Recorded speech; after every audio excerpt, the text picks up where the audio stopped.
Today, I will tell you about the moment when a single sentence nearly crushed me. It was not the words themselves that destroyed me, but the silence that followed the silence of someone I had once trusted with my entire life. I walked into my son's backyard carrying a warm peach cobbler, the same dessert he loved as a child, and I heard my daughter-in-law laugh as she told someone nearby that I did not matter anymore.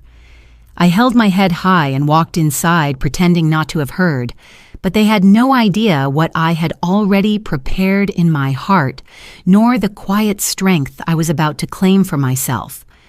Remember to like, subscribe, and share your thoughts if you wish to follow more grandma life stories where love, dignity, and justice take their rightful place. My name is Jolie Parker, and I am 69 years old. I live alone in a modest brick house on the quiet edge of Dallas, Texas. My days had become routine. I tended my garden, watched the news at 6, and baked whenever I felt lonely. Family gatherings were supposed to be the bright sparks that broke the solitude, or so I once believed. That afternoon, the Texas heat pressed down like a heavy quilt. The cicadas hummed in the distance, and I carried the peach cobbler carefully, my hand steady despite the tremor that sometimes came with age. As I reached the wooden gate leading into my son Steve's backyard, I heard the music first, a pop song too fast for anyone my age, laughter rising above it, the clinking of glasses, and the smell of grilled meat. My heart quickened with a fragile kind of hope. Maybe I would be welcomed. Then it came. A sharp voice half hidden behind laughter cutting straight through the air. I froze. It was Jennifer, my daughter-in-law.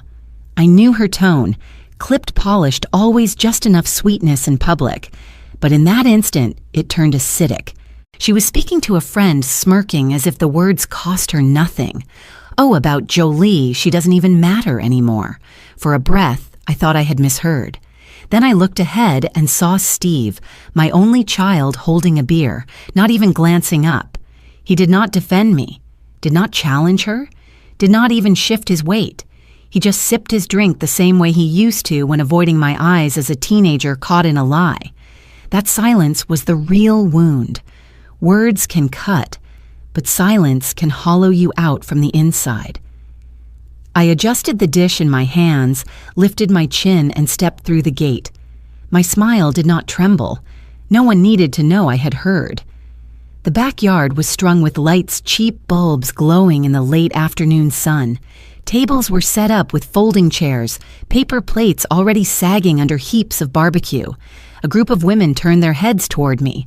One of them said, almost startled, "Oh, Jolie, I didn't know you were here." Her tone carried no warmth, no welcome. As I made my way past, a child ran into me, nearly knocking the cobbler from my grasp. The dish wobbled. My hands tightened until my knuckles whitened. The child darted off. No apology came, not from the child, not from the parents who watched. It was as though I were invisible, an object taking up space, rather than a person with blood still running through her veins. I found an empty chair near the far end of the table, its legs unsteady on the patchy grass. I sat, placed the dish in front of me, and straightened my back, though it ached. Around me, the chatter continued, laughter, bubbling music beating on. Plates clattered, cans opened, children shrieked with play. I might as well have been a ghost. Steve raised his beer at one point and shouted to family. Glasses clinked, cheers went up. No one looked toward me.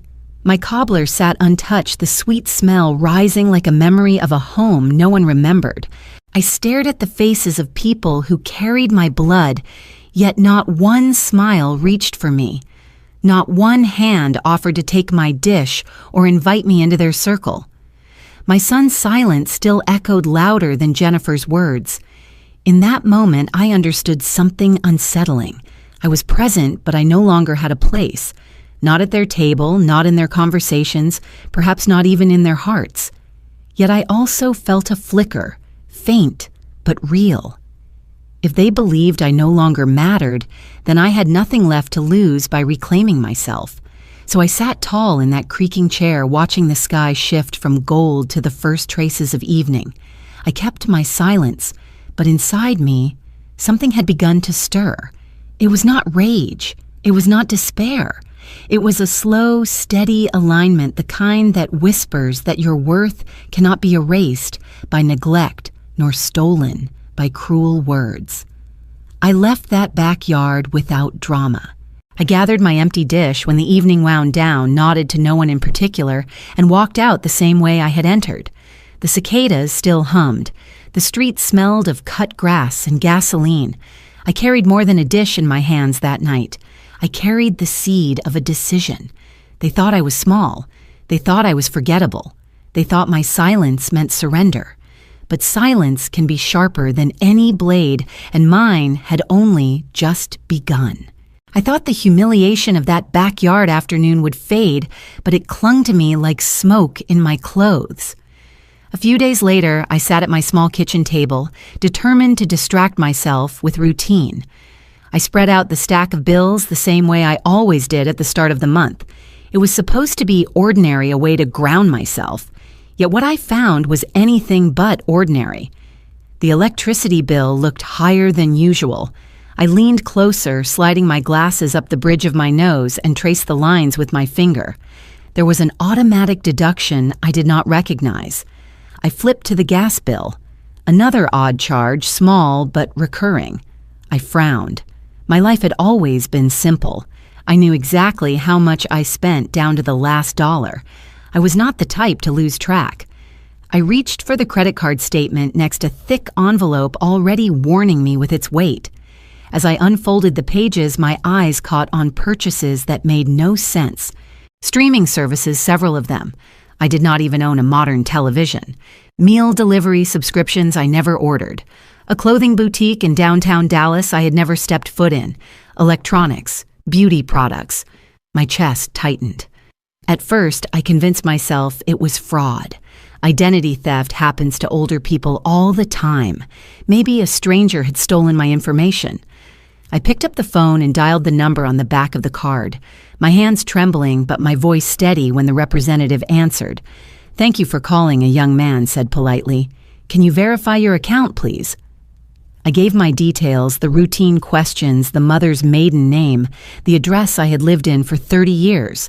Finally, I asked, "I'm seeing charges I never made. Can you check who authorized these?" There was a pause, the sound of his keyboard clattering. Then his voice came back calm as though he were reading a grocery list. "Ma'am, these purchases were not unauthorized. They were made by an authorized user on your account, a Mr. Steve Parker." My stomach dropped. My grip on the phone turned rigid. "I'm sorry. Can you repeat that?" "Yes, ma'am. Steve Parker.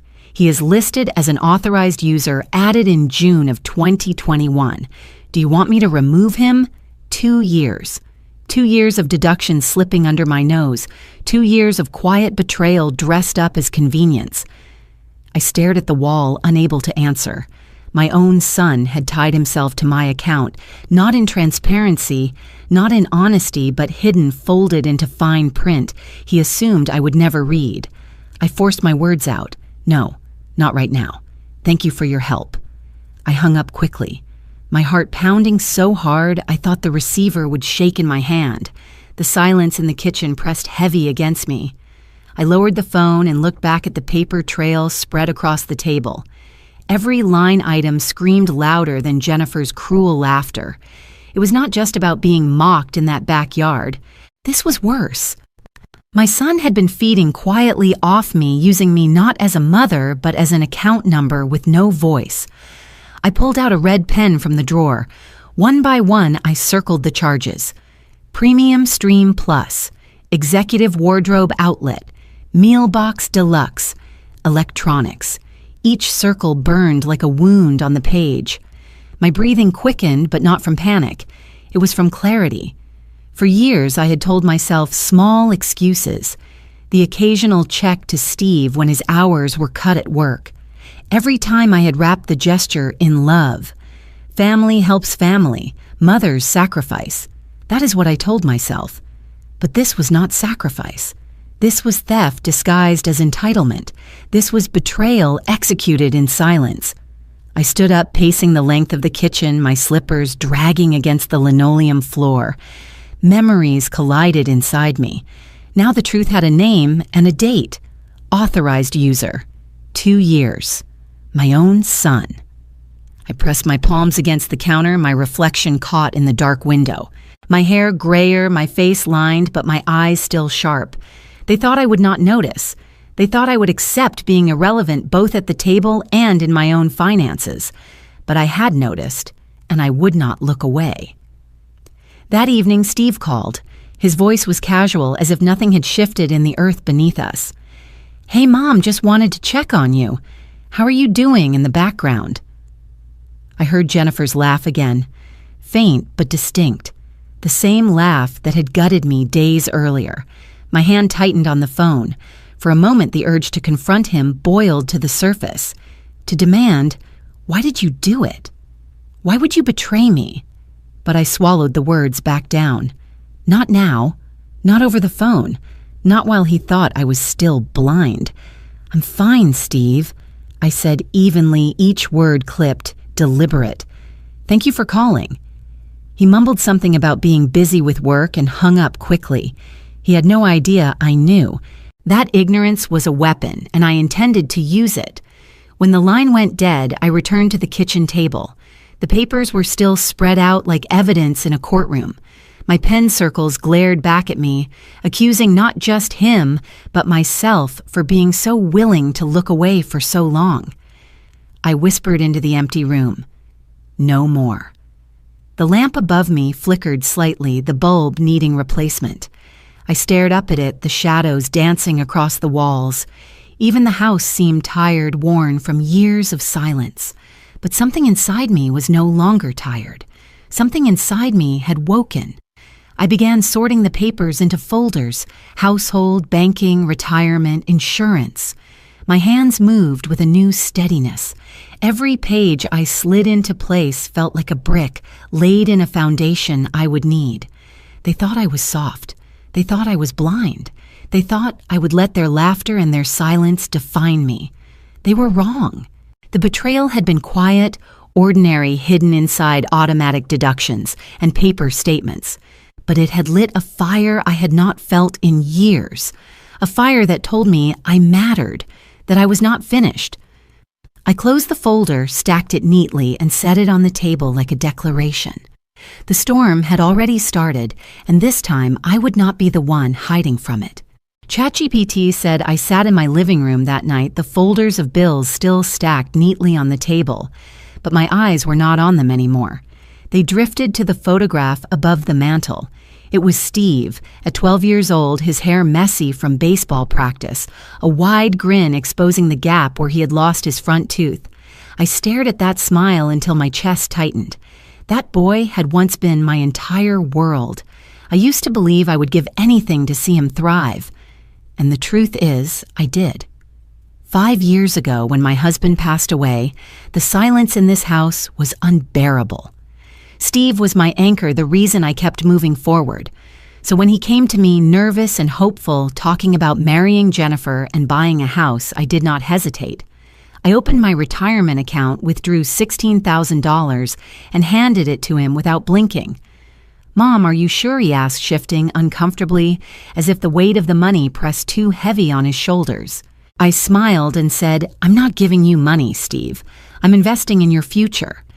Every parent dreams of giving their child a good start. He hugged me then tighter than he had in years, and for a moment I believed it would all be worth it. I believed I was building a bridge between his new life and the family we had always been. But bridges can become chains when only one side carries the weight. I looked around the room, my eyes landing on the couch, where Steve had once sprawled out with his textbooks begging me to quiz him for exams. I remembered staying up late to type his college essays on my old desktop when he said his wrists hurt from too much basketball practice.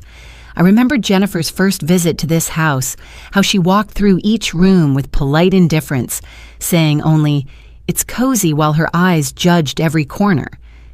That night, when I gave Steve the check, I told myself it was love. But now, with the truth of the bank account still stinging, I asked the question out loud, was it love or was it blindness? The walls gave no answer, only the faint hum of the refrigerator. I walked to my desk and pulled out the old folder labeled House. The receipt was still there, crisp and official. $16,000 drained from the account my husband and I had built, with 40 years of sweat and discipline. I traced the ink with my finger and whispered to myself, I thought I was giving you freedom, Steve. But maybe I only gave you permission. The words echoed inside me like a verdict. I sat back, my body rigid, and thought of every holiday when I brought food, only to be told the kids preferred something else. Every birthday gift left unopened until after I had gone home. Every polite smile that carried no warmth.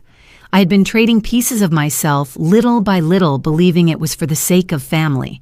A voice inside me, sharper now than it had ever been, said, love is not measured by how much you surrender. Love is measured by whether surrender is respected. I looked again at the photo of Steve as a boy, and tears stung my eyes. I gave you more than money, I whispered. I gave you my trust, and you spent it like pocket change. I stood, the energy in me restless, and began to clean. I moved from room to room, dusting the shelves, folding blankets, wiping counters with unnecessary force. Every motion was a way to keep from breaking. But as I worked, I began to notice something else. This house still held me. It still carried my history. Every corner bore the imprint of the life I had built, the sacrifices I had made. It had been my sanctuary when grief drowned me after my husband's death, and it reminded me now of a truth I had forgotten. I had survived worse. I returned to the living room and sat again before the photograph. My voice came firm this time. $16,000, a retirement fund, decades of care.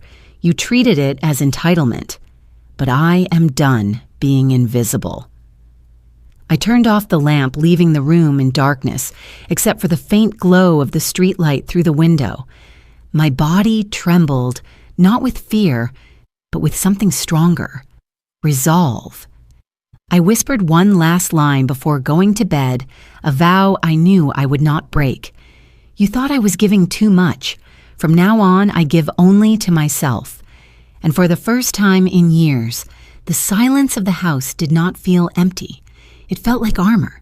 ChatGPT said, the morning I decided to see Charles Linden, I woke up with a steadiness I had not felt in years. The betrayal I uncovered in those bills still weighed heavy, but it had sharpened something inside me. I dressed carefully, choosing a pressed blouse and slacks, the kind of outfit that told the world I was not broken, only preparing. Before leaving, I slipped the folder of statements and the receipt of the $16,000 into my bag. These papers were not just evidence, they were the story of my silence, and now they would become the foundation of my fight. The drive across Dallas was quiet, the hum of traffic blending with my thoughts. I passed the neighborhoods where young families were setting out lawn chairs, where children were riding bikes, just as Steve once had.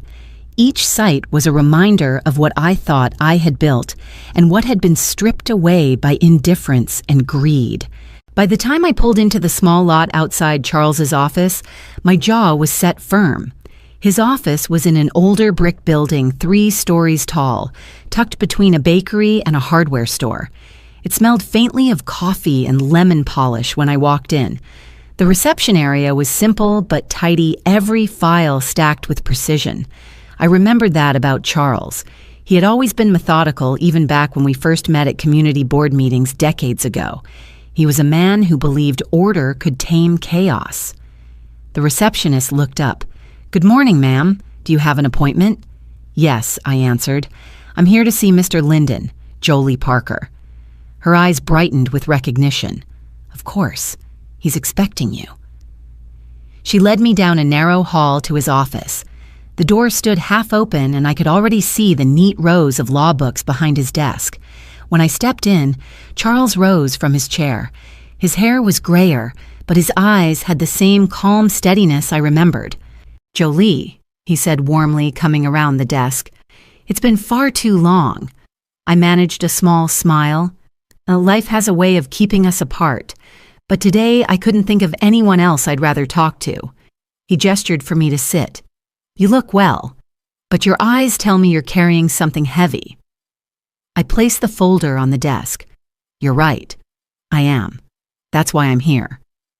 For a moment, we sat in silence, the hum of the air conditioner filling the room. I drew in a steadying breath. "Charles." I began my voice low but steady. I thought I had given everything to my son. $16,000 from my retirement for his house. Years of support, more patience than I can measure. And now I find out he's been taking from my accounts behind my back. Authorized user, they call it. Authorized by whom? Certainly not me. Charles opened the folder, flipping through the statements. His brow furrowed as he scanned the charges. Then he leaned back in his chair. "I see. And the house." "All in his name," I admitted bitterly. "Every document. I signed away my claim when I withdrew the money. I told myself it was for his future. Now it feels like I signed away a piece of my own dignity." He nodded slowly, his fingers tapping against the desk. "Jolie, I won't lie to you. You have no legal standing on that property. The papers are clear. But don't mistake one loss for the end of your power. What remains, your accounts, your will, any trust or directive you still hold full control over." I lowered my eyes, whispering, "If I change those, it feels like I'm declaring war against my own son." Charles leaned forward, his gaze sharp. "No, it is not war. It is protection. You are not attacking him. You are preserving yourself. If Steve respected you, he would never have let this happen. If Jennifer cared, she would not mock you within earshot of your own gate. Their choices put you here, not yours." I swallowed hard. "So, what do I do?" "First," he said, "we lock down your accounts. Remove Steve's access immediately. Second, we prepare a new will and consider establishing a living trust. With a trust, you dictate exactly what happens with your assets, free of interference. And third, we document everything. Every bill, every unauthorized charge. If this escalates, clarity is your greatest defense." I hesitated. "But what about Grace, my granddaughter? She's still innocent in all of this." Charles softened. "Then provide for her directly if you choose. A trust can do that too. But don't let guilt blind you, Jolie. You've already given too much in silence." I looked down at my hands resting on my lap. They trembled slightly, not from weakness, but from the weight of truth settling in. I keep asking myself, Charles, did I create this? Did I make Steve believe I was his safety net forever? He shook his head firmly. "You created opportunity. What he made of it is his responsibility. You cannot blame yourself for his choices. Love does not mean surrendering everything until you vanish." His words struck deep. I closed my eyes briefly, hearing my own voice in my head, the promise I made the night before. From now on, I give only to myself. I opened my eyes and met his. Then let's do it. Remove him from everything. Rewrite the will. Set up the trust. I won't sit back and be drained like this any longer. A faint smile touched Charles's face, not of joy, but of respect. That's the Jolie I remember. Steady, determined. Let me guide you through this. You'll walk out with more power than you walked in. He reached for his pen and legal pad. As he began to jot notes, the room seemed to shift. It was no longer a place of despair, but a place of strategy. I leaned back, exhaling for the first time in days. For years, I had let my love justify silence. Today, I chose to let my dignity justify action. When I left his office, the folder tucked back under my arm, the air outside felt sharper, brighter. I was not just a mother anymore. I was a woman reclaiming her ground. And for the first time, I was ready to fight, not with anger, but with precision. I sat at the kitchen table with my phone in my hand. Steve's number glowed on the screen. My thumb hovered over the call button. For a long moment, I imagined his voice answering. Maybe he would apologize. Maybe he would explain everything away. Tell me it was just a misunderstanding. The hope lingered there, trembling like a loose flame. Then my chest tightened. I remembered the charges, the silence in the backyard, the way he let Jennifer's cruelty pass without a word. I pressed the side button. The screen went black and I set the phone down. I walked to the mantel and picked up the old family photo, the one taken at a park when Steve was 8. His grin was wild, his arm slung around my neck. My husband had taken the picture laughing as Steve tickled me until tears came to my eyes. One teardrop slid down the glass frame, now uninvited. Was I a fool, I whispered, to believe giving was the same as keeping?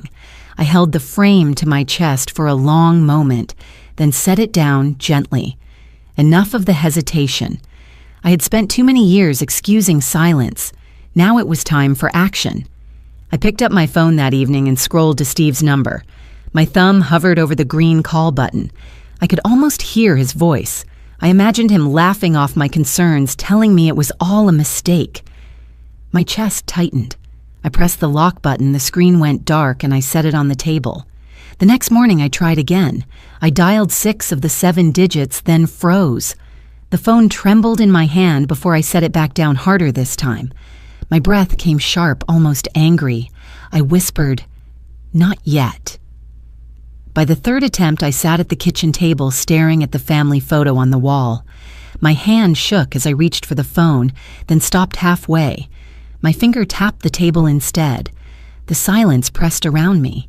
If he wanted to explain, I muttered he would have called me first. That was the last time I hesitated. 2 days later, I walked into First National Bank. The air smelled faintly of fresh paper and disinfectant. Behind the counter, a young woman smiled politely. "Good morning, ma'am. How can I help you?" I placed my ID and account folder on the desk. I need to make changes to my accounts immediately. She pulled up the profile on her screen. What kind of changes I want the authorized user, Steve Parker, removed from every account. Effective today. Cancel any cards issued in his name. Replace them with new credentials for me alone. Her brows lifted slightly. Of course. May I ask, is there a reason for the change? I looked her straight in the eye. Because my money is mine. That reason is enough. She nodded, typing quickly. We'll need your signature here to revoke his access. Then we'll reissue your debit card, online login, and security questions. She slid a form across the counter. I signed without hesitation. The scratch of the pen sounded final. She glanced up. Would you like text alerts enabled on every transaction just for extra security? Yes, I said firmly. Every single one. 10 minutes later, she handed me a new envelope. Here are your updated documents. Steve Parker is no longer connected to your accounts. I slipped the envelope into my purse. Thank you. That's all I needed. Some days after I sat in Charles Linden's office again, he'd already prepared a second set of documents. This first one, he explained, adjusting his glasses, is the revocation of power of attorney. It means Steve no longer has any legal authority to make medical or financial decisions for you. He placed the paper in front of me. The language was cold, formal, precise. Read this line, Charles pointed. I hereby revoke and rescind all powers previously granted to Steve Parker. I took the pen and signed. My voice came steady. That's the cleanest sentence I've read in years. Charles gave a short nod. Good. Next is the updated will. This reflects the changes you asked for. The majority of your assets are directed away from Steve and Jennifer. I scanned the document, and instead he tapped the second page. Your estate is designated for the Greenway Women's Shelter, a direct gift. No loopholes, no interference. I leaned back in the chair. Make sure it's ironclad. I don't want anyone contesting it later. It already is, Charles replied. But I'll add language to shut every door they might try to pry open. Do it, I said. Then I signed my name, slicing across the page with deliberate force. The final stack was heavier. This, Charles said, is the living trust. It puts everything under your control until your death, then transfers assets directly to the shelter. It bypasses probate, avoids delays, and prevents challenges. I flipped through line by line while Charles explained. Finally, I looked up. So once this is filed, Steve and Jennifer have nothing. Nothing, Charles confirmed. Not unless you specifically add them back. I lifted the pen. That will not happen. I signed every page the pen steady in my hand. When it was done, Charles stacked the documents, clipped them neatly, and handed me the copy. Jolie, you've drawn the line. From now on, you decide who matters. I stood tucking the folder under my arm. That's the first time in years I've heard it said out loud. Outside, the sun felt different on my face. Not warmer, not softer, just sharper, like light that cut through fog. I walked to my car with steps that no longer faltered. That evening at home, I opened the binder again. Every signature, every notarized seal stared back at me. They were no longer just papers. They were proof that hesitation had ended. The phone sat silent on the counter. I didn't reach for it this time. I didn't need to. The first sign came when Jennifer's card was declined. I wasn't there to see it, but I could imagine her standing at the checkout counter, her designer bag on her arm, her lips pressed tight as the cashier repeated, "I'm sorry, it's not going through." She probably laughed it off, tried another store, and then another. By the third rejection, she must have realized something had changed. The access she once slipped into so easily was gone. 2 mornings later, the bell rang. When I opened the door, Jennifer stood there with a bag of glossy fruit. Her smile was polished, practiced, but her eyes betrayed annoyance. "Mother," she began stepping inside before I invited her. "I thought you'd enjoy some peaches. They're from the market downtown." I closed the door and gestured to the kitchen. She placed the bag on the counter as though she were bestowing a gift. She turned toward me, voice light, almost musical. "We've been concerned about you. You've been through so much. Sometimes at a certain age, little things slip through the cracks. Bills, details. Steve only wanted to help with your finances so you wouldn't have to worry." Her tone dripped with care, but every word stripped me of dignity. She wasn't offering help. She was branding me forgetful, useless. I didn't look away. "I may forget the name of a movie star," I said calmly, "but I will never forget the value of the money I earned." The smile on her face froze. A muscle flickered along her cheek. She let out a small laugh, too high, too forced. "You've misunderstood me. We only wanted to ease your burdens. You shouldn't have to carry so much alone." I stepped closer, steady, unyielding. "Jennifer, I carried this family when Steve had nothing but promises. Don't mistake my silence for weakness." Her eyes narrowed, her tone sharpened, though she still wore the mask of sweetness. "Steve thought he was protecting you. He hates to see you stressed. Isn't that what any son should do?" I tilted my head slightly. Then he should have asked me before using what wasn't his. Her hands tightened on the strap of her purse. The crack in her composure widened. "You make it sound so harsh. We're family. Families share. Families respect," I replied. My words landed with the weight of a gavel. The kitchen went quiet, thick with unspoken tension. Jennifer's smile faltered. Her eyes gleamed with something harsher than anger, the sting of losing control. Finally, she straightened her shoulders and smoothed her blouse. "Very well, if that's how you want it." I walked her to the door. Before stepping out, she turned her smile thin as a blade. "Mothers can be stubborn. But don't worry. We'll talk again." I shut the door slowly, the click of the lock echoing louder than her footsteps leaving. The bag of fruit sat untouched on the counter. I whispered into the still air, "You can paint poison with honey, Jennifer, but I can taste the venom." He came 3 days later. No warning, no call, just his familiar knock on the doorframe. I opened it and saw him standing there, his shoulders slumped, his face tired. He looked older than 38. The boy who once begged me for one more inning at the neighborhood park was now a man weighed down by his own choices. "Come in," I said. Steve walked into the living room and sat across from me at the table. He leaned forward, elbows on his knees, and let out a long, heavy sigh. "Mama," he began, his voice low. "Jennifer is under a lot of pressure. Work, the kids, everything. And me too. My job isn't easy right now, you know that. The last thing I need is another war at home." He rubbed his forehead. "Please, don't make this worse. Don't make it harder than it already is." I studied his face. He wasn't angry, he wasn't cruel, he was tired. But his words didn't defend me, they didn't protect me.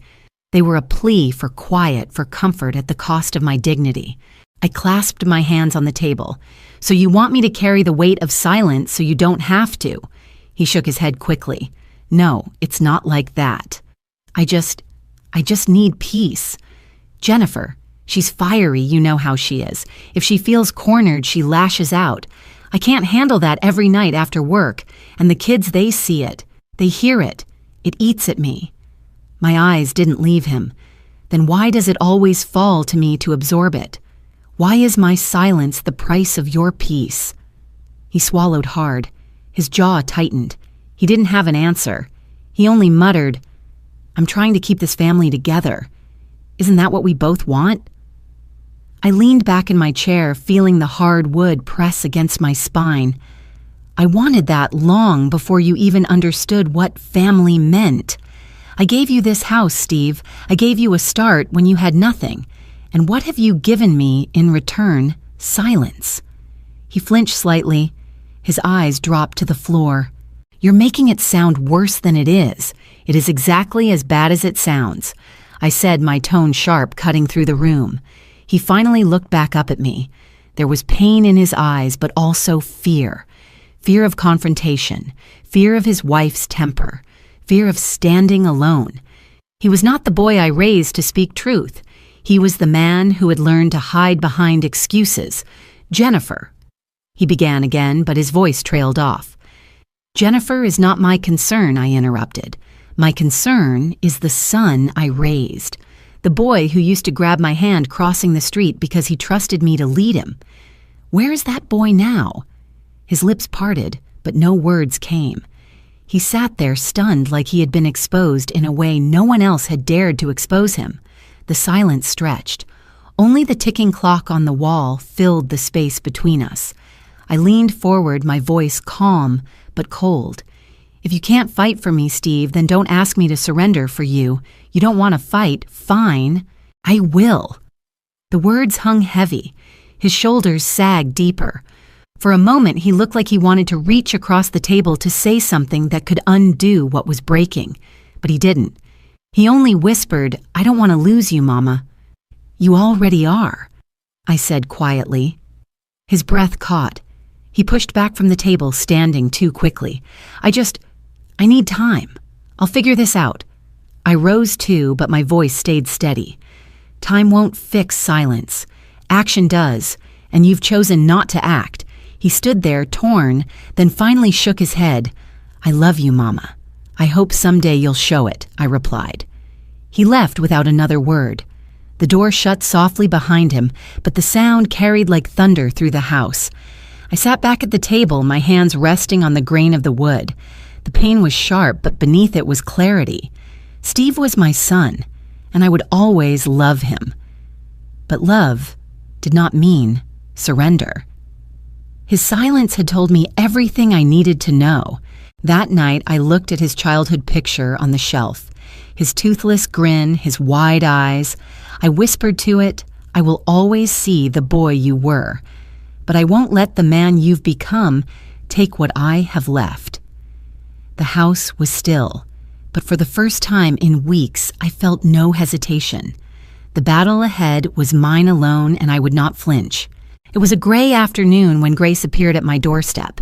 She stood there in a hoodie 2 sizes too big, her school bag slung over one shoulder, her eyes downcast. 16 years old, caught between girlhood and womanhood, she looked small against the weight of the world that pressed on her.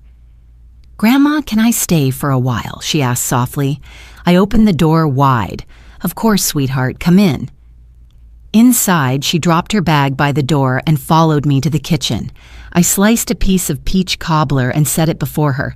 She picked at it, the fork tapping against the plate. After a long silence, she whispered, "It's too loud at home. They fight all the time." I poured her a glass of milk, slid it across the table. "What about She hesitated, her fork poised in midair. Money. Always money. Mom keeps saying financial security and the future. She says I have to get into an international school, that I need to build status. Grace's voice cracked. Dad doesn't say much. He just sits there while she talks. And then she said. Her words faltered.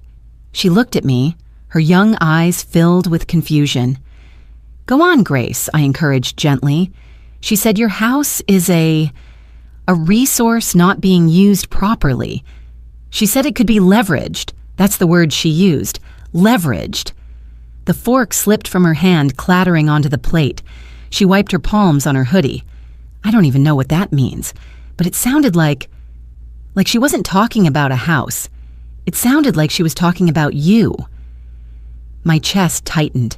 For Grace, the words were confusing. For me, they cut like glass. Jennifer hadn't just dismissed me. She had reduced me to a commodity.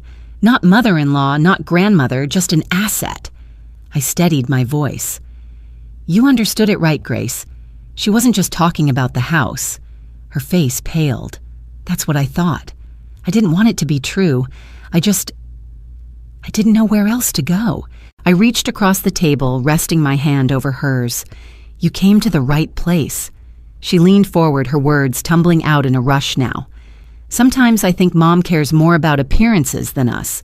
She says I can't hang out with certain friends because their families don't have enough money. She makes me practice speeches for interviews I don't even want.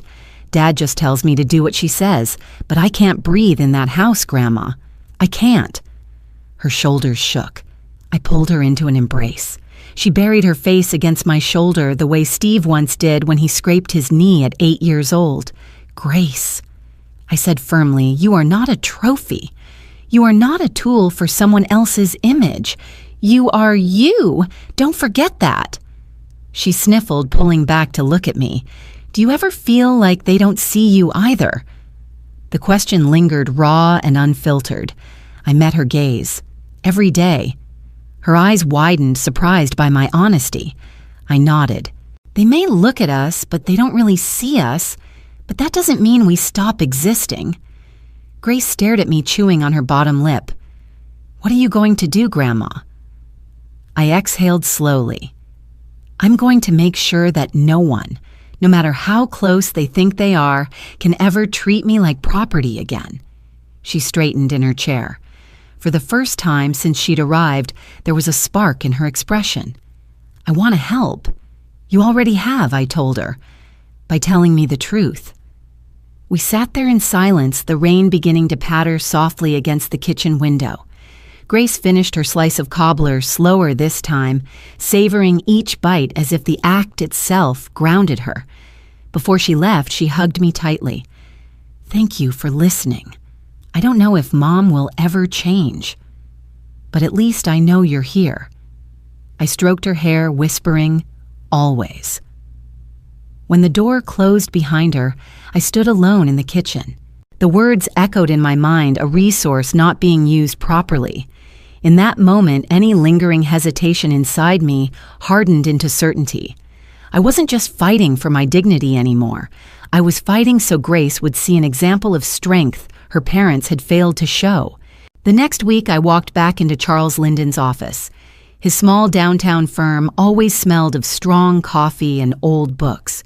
The blinds were half drawn, the morning sun slipping in lines across the tidy desk. Charles looked up, adjusted his glasses, and gave me the kind of smile that wasn't for show.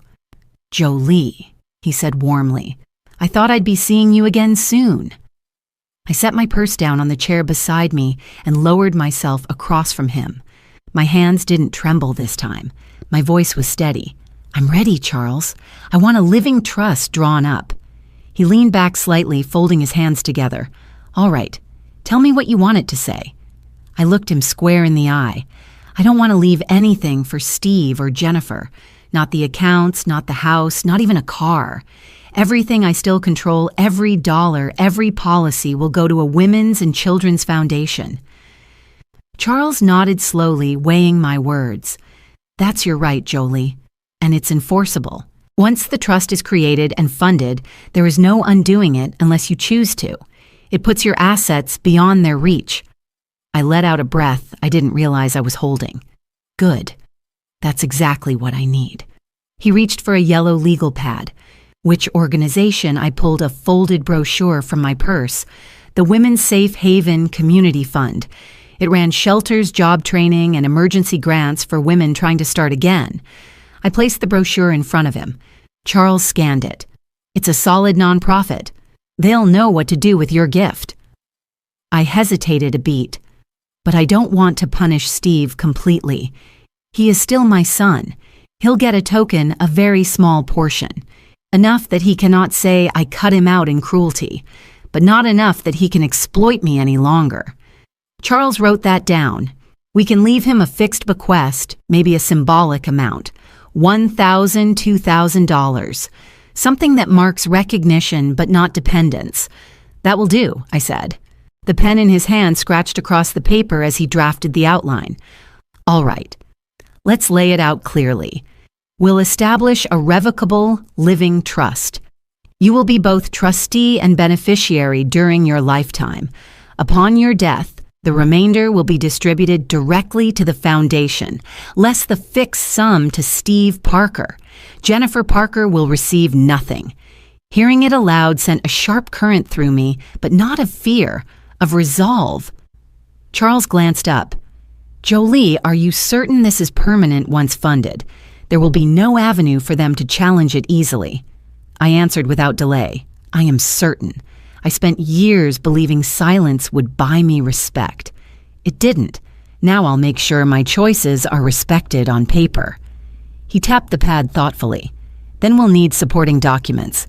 Your bank accounts, brokerage, if you have any, the deed to this house, your insurance policies. We'll transfer ownership under the trust. It will take a few weeks, but once it's done, it's airtight. I brought them, I said, sliding a folder across the desk. He opened it, flipping through the organized stacks I'd prepared the night before. Bank statements, property taxes, insurance binders.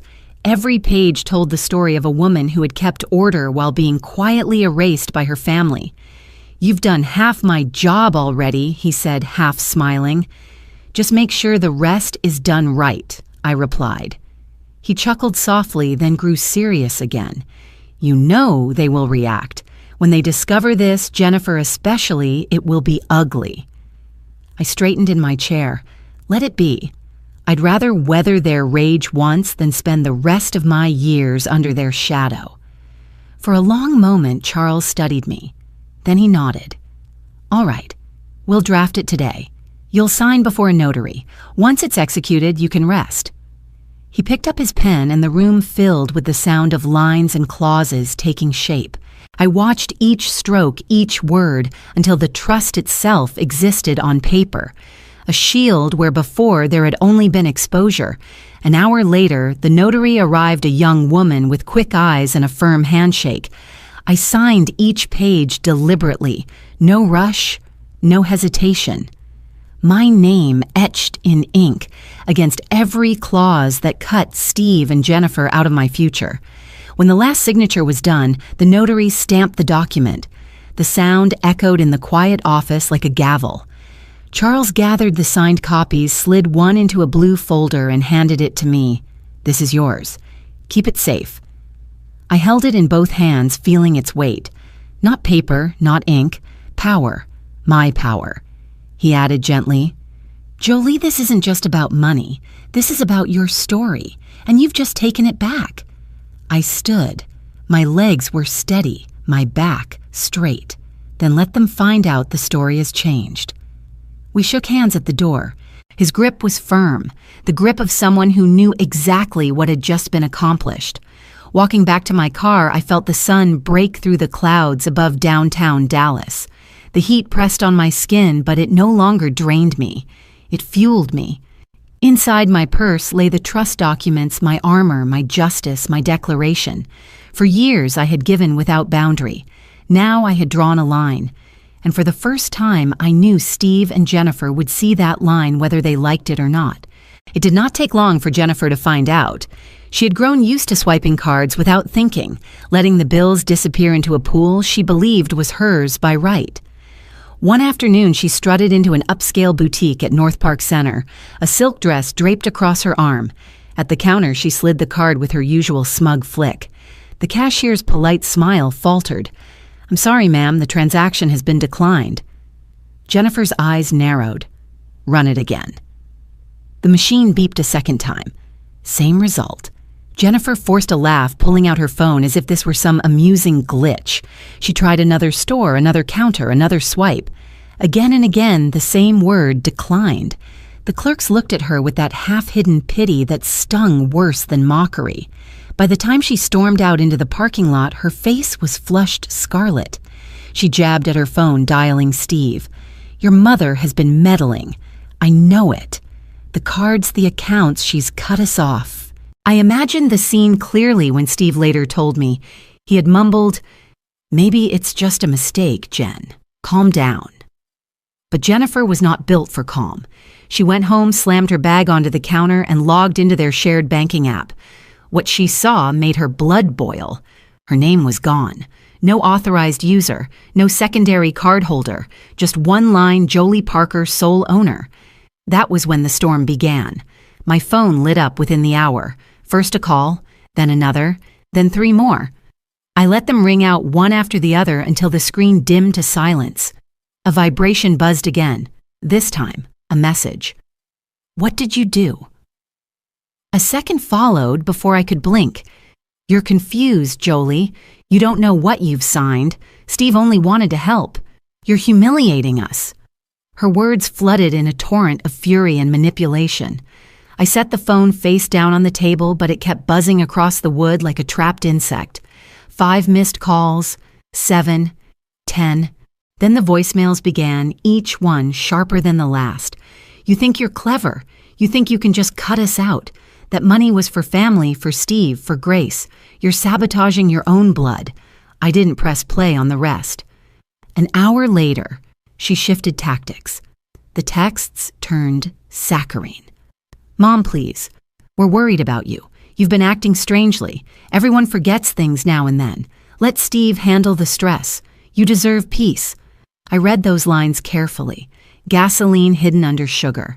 The same trick she'd tried in my kitchen now poured through a glowing screen. She wanted me to question myself, to wonder if I had slipped. But my memory was clear. My signature was deliberate. I answered nothing. Silence was my blade. By evening, the fury had returned. "You'll regret this. Families don't survive betrayals like this. Think about Grace. Do you want her to see her grandmother tearing the family apart? That last line cut deeper than she knew." But I still said nothing. From the porch, I watched the Texas dusk settle over the neighborhood. My phone kept pulsing angry light in the shadows. I poured tea, let the steam rise, and refused to touch it. The storm was gathering on her end, not mine. I pictured her pacing the kitchen, her voice rising as she threw words at Steve. Him slumping into the chair, saying little, trying to disappear into the wood grain.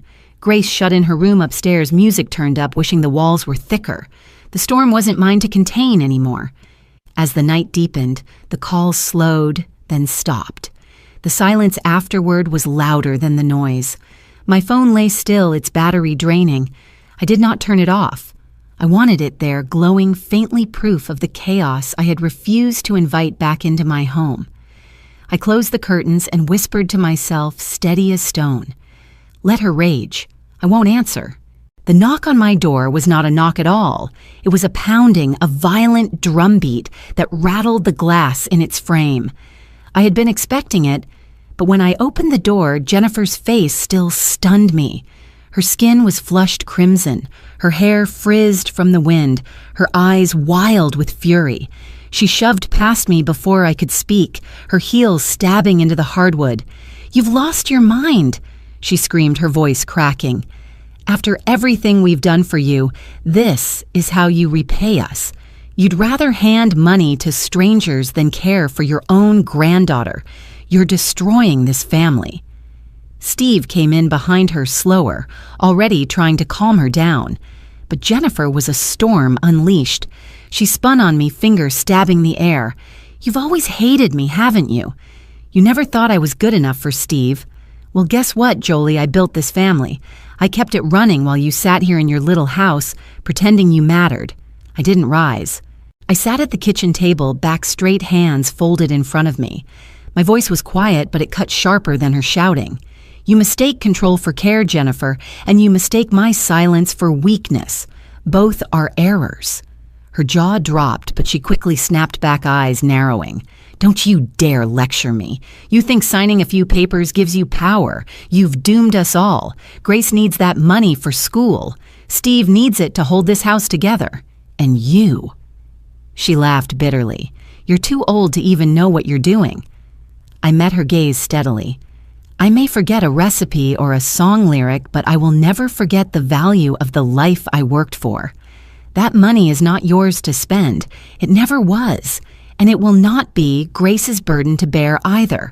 I will not buy her future with the poison of your entitlement." Steve stepped forward, palms up. "Mom, please, let's not do this here." Jen, calm down. She whirled on him.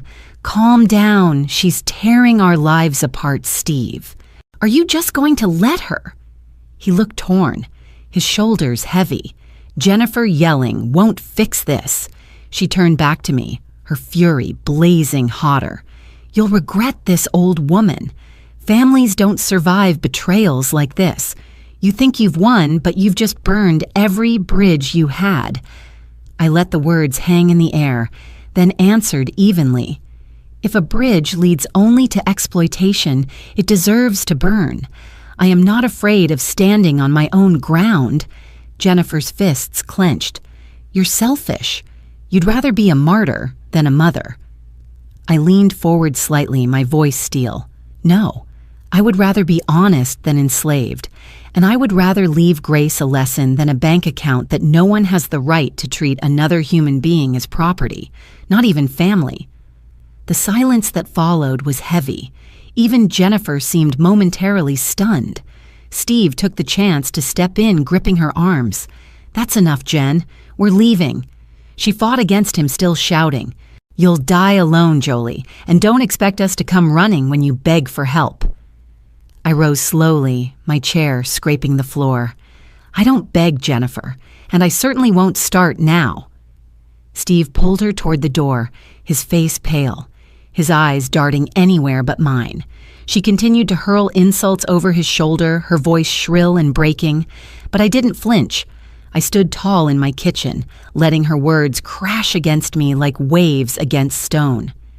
At the threshold, Jennifer jerked free just long enough to point at me one last time. "You'll regret this day." "Mark my words." I answered simply, "The only regret I carry is how long I allowed myself to be silent." Steve dragged her out, her voice still echoing down the walkway as the door shut. The slam rattled the walls, but inside I was steady. I poured myself a glass of water, my hands unshaking.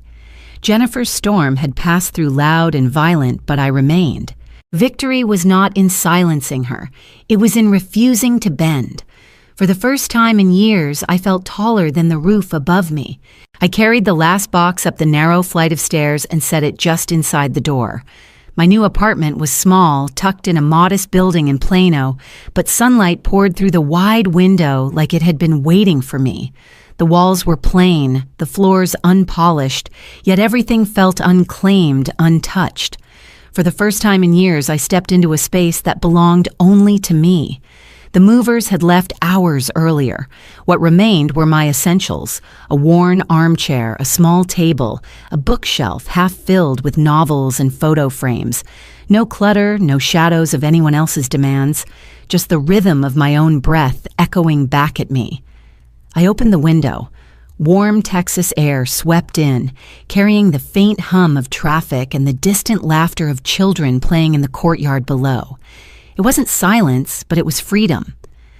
As I unpacked, I found myself smiling. A chipped teapot, a quilt my husband and I bought at a fair decades ago, a framed picture of Steve as a child, gap-toothed, holding a baseball bat too big for his arms. I placed it on the shelf not as a wound, but as a reminder. Love given was never wasted, even if it wasn't returned in kind. By noon, the apartment had taken shape. The table stood near the window, covered with a simple white cloth. My chair faced the sunlight, perfect for reading. The kitchen smelled faintly of fresh paint and new beginnings. I brewed tea in the chipped pot, poured it into a cup, and sat at the table. The light fell across the surface, scattering gold across my hands. I breathed in long and steady. No one could take from me here. No one could diminish me. The phone buzzed once on the counter, a message from Steve. I didn't open it. Instead, I turned the phone face down. Some bridges had to stay burned. I leaned back, listening to the quiet hum of the building around me, a neighbor's footsteps overhead, the faint creak of pipes, everyday sounds of ordinary life. It was not grand, it was not luxurious, but it was mine, free of intrusion, free of contempt. Later that afternoon, I walked the block. The grocery store was a short stroll away. The librarian at the corner waved as she shelved books outside for a sale. A small church bell rang in the distance. Everything felt smaller than the life I had known, but smaller did not mean lesser. It meant simpler, stronger. When I returned, the sun was beginning to dip. The apartment glowed orange as though the light itself approved of my choice. I unpacked the last box and placed my husband's old chessboard on the table. 2 pawns left mid-game from the last time he and I played. I touched them, then smiled. "From here, I start again," I said aloud. The words didn't echo. They settled. And for the first time, I believed them. It was a Saturday afternoon when I heard the knock. Not the furious pounding of days before, but a gentle rhythm, cautious, almost musical. When I opened the door, Grace stood there clutching something flat, wrapped in brown paper. Her cheeks were flushed from the walk, her backpack sliding off one shoulder. "Grandma," she said softly, "I made something for you." I stepped aside and she came in her sneakers, squeaking faintly against the floor. She set the package on my kitchen table where the sunlight fell strongest and peeled away the paper. It was a drawing, pencil, ink, and faint touches of color. The lines were careful but alive, full of intention. She had drawn me an older woman seated at a chessboard. On the board, only 2 pieces remained, a pawn and a king, and yet the pawn stood poised to deliver victory. Grace looked up at me, her eyes searching. "I thought of you when I drew it. Even when people think you're out of moves, you find the one that matters." I reached out, running my fingertips lightly over the paper, tracing the small pawn that faced the king. My throat tightened, not with sorrow, but with a weight I could finally carry. "It's beautiful," I told her. She smiled shyly. "You always said chess isn't about having the most pieces. It's about knowing how to use the ones you have." I thought, maybe that's you. I stood, found a hammer and a nail, and hung the drawing on the wall above my little table. The afternoon light fell across it, making the pawn shine faintly, like a piece of gold. Grace watched silently, then asked, "Do you like it there?" I stepped back, arms folded, and smiled. "Perfect. Every morning I'll see it. Every night, too." We sat together at the table, and I poured her a glass of milk while I sipped tea. The drawing hung above us, the pawn and the king, locked in their quiet standoff. Grace leaned her chin into her hands, her gaze drifting to the picture, again and again. "Grandma," she said suddenly, "does it hurt?" Choosing not to leave them anything, I thought for a long moment. "It doesn't hurt the way you think. What hurts is the years I gave away without asking for respect. What I've done now, that isn't hurt. That's healing." Grace nodded slowly, as though storing the words in a place she'd remember. I looked at her 16 and already wise enough to see through illusions. "Remember this, Grace. Life won't always give you a full board. But if you play the right move at the right time, even the smallest piece can change everything." She tilted her head toward the drawing, like the pawn. I smiled. "Exactly. The pawn doesn't look like much, but it can become anything. It can win the game." The room was quiet except for the sound of our breathing and the faint hum of the refrigerator. Sunlight pooled on the table, catching the edge of Grace's glass and throwing a prism onto the wall. For the first time in a long time, I felt not just free, but steady. Not just standing, but rooted. Grace finished her milk, slipped her backpack over her shoulders, and hugged me tightly before leaving. "Don't forget to look at it every day," she whispered. "I won't, I promised." When the door closed behind her, I sat again at the table. My eyes lifted to the drawing, the pawn, the king, victory within reach. I whispered into the quiet words meant for no one but myself. Just one right move. That's all it takes. Little is enough to win. The apartment seemed to nod in agreement, the sunlight warming the wall where the drawing hung. And in that moment, surrounded by nothing more than tea, quiet, and the echo of Grace's gift, I knew the storm had passed. What remained was not just survival, it was triumph. The envelope came on a Tuesday, plain white with my name scrawled across the front in Steve's familiar handwriting. For a long moment, I just stared at it on the table, the kettle humming softly on the stove behind me. I picked it up, tore the flap carefully, and slid the letter free. His words were short, uneven, as if every line had cost him effort. "Mom, I don't know how to fix this. Jennifer is furious, but I can't stop thinking about what you said. Maybe I should have stood up. Maybe I should have been stronger. I'm sorry if I failed you. I never wanted you to feel alone. I don't know if this letter is enough, but I had to try." There was no signature, only his name scribbled at the bottom in haste. No promises, no explanations that mattered, just a fragile attempt to reach across the gap he had chosen. I read it twice. Then I folded it, neatly, placed it back in the envelope, and set it in the top drawer of my desk. Not to throw away, not to display, just to keep. Out loud to the quiet apartment, I said, "Not forgiven, not forgotten, not hated either." That was enough. I returned to the stove, poured the boiling water over fresh tea leaves, and let the steam curl into the air. The scent filled the small kitchen, warm and sharp. Cup in hand, I walked to the chair by the window. The late afternoon sun streamed through, painting the floor in gold. Outside, life carried on, children riding bicycles in the lot, below a dog barking faintly in the distance, the low rumble of a passing train. None of it belonged to me, but all of it surrounded me.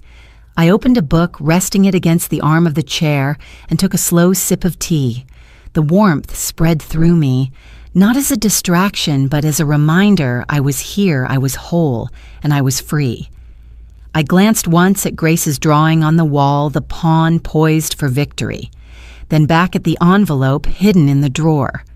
Two reminders of different truths, one of failure, one of hope. But I no longer waited for the boy in the photograph or the man in the letter to give me peace. That peace had been claimed, signed, and sealed by my own hand.